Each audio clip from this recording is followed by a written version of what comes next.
LG has a new mid-range smartphone for us to drool over, the LG K10, which we saw at CES 2016. It looks good, but does it have the substance to match its style, and how does it compare to the Nexus 5X, Google's own mid-range model? Let's find out in our LG K10 versus Nexus 5X comparison.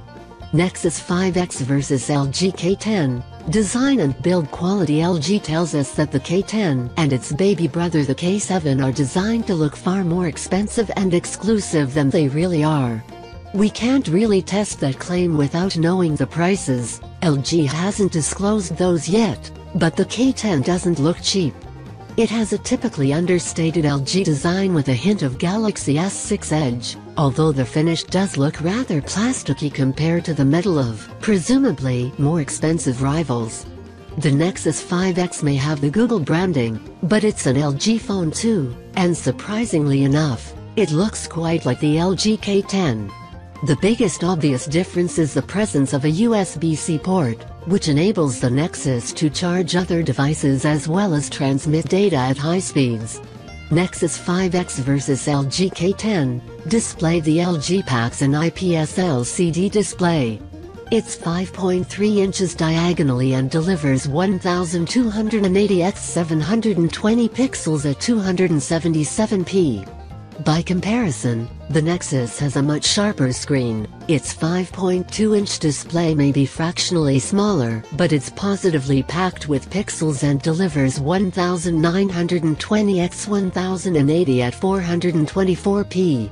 Nexus 5X versus LG K10. Processor and storage. The LG K10 comes in two flavors, a 3G model and a 4G/LTE model.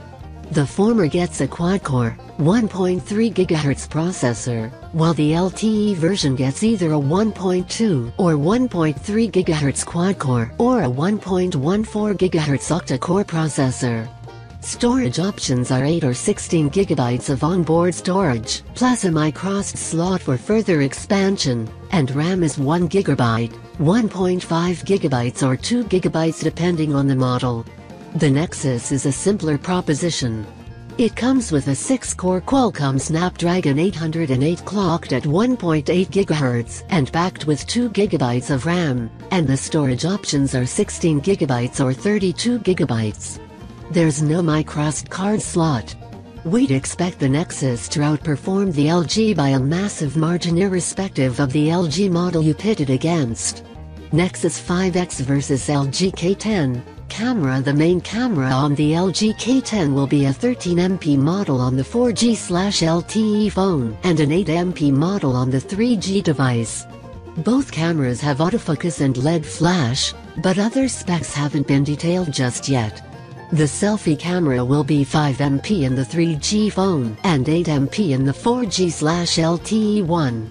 The Nexus has a 5MP selfie shooter and a 12.3MP main camera with dual LED flash. It's a vast improvement over previous Nexus cameras and has reasonable dynamic range. While it isn't the best in its class, it's perfectly decent and does better than most in low light.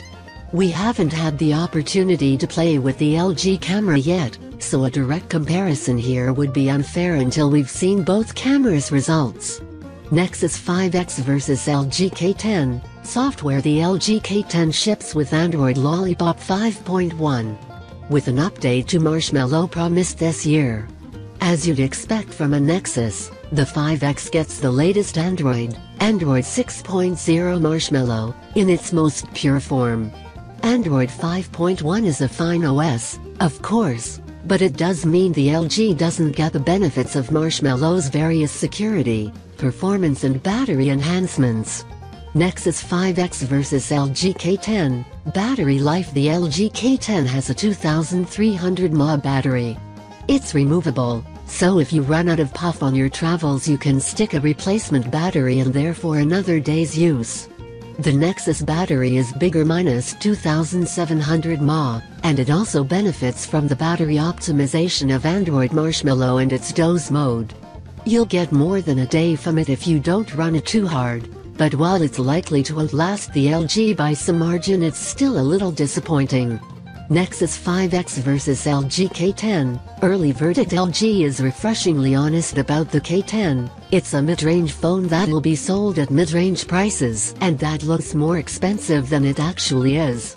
On that basis, it's a perfectly decent device, and unless LG goes mad when it sets its prices, it's likely to be an excellent option for people who don't need or don't want to spend money on premium devices. Is the Nexus better?